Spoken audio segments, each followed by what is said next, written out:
Quel problème de santé publique est le plus urgent au Québec? On peut-tu mettre un S à quel, puis un S à problème? Il n'y en avait pas. Je dirais la pauvreté, c'est que ça englobe tout.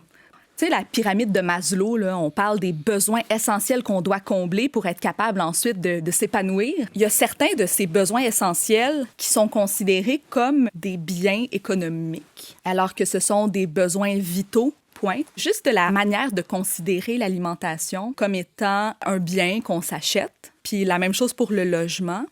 Logement qui est même dans une certaine mesure devenu un bien spéculatif. Oui, en effet. Ceci dit, je le sais que c'est extrêmement complexe comme enjeu.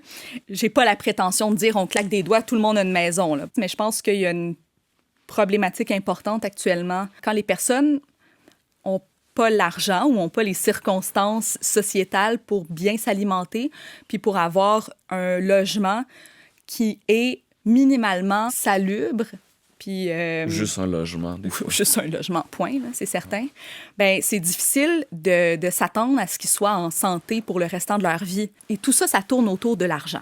Bon, parce que quand on a beaucoup d'argent, c'est rarement un problème de s'alimenter, d'avoir un logement, d'acheter des médicaments quand on en a besoin. Oui, etc. C'est pour ça que je mets l'argent en premier. C'est le principal déterminant de la santé parce qu'il est associé à tellement d'autres. Donc, est-ce que ça part d'un emploi avec des conditions de travail qui nous permettent d'avoir assez d'argent pour subvenir à nos besoins par un revenu minimum garanti, il y a énormément d'options. Puis en santé publique, on ne va pas dans une seule avenue. On explore les différentes possibilités.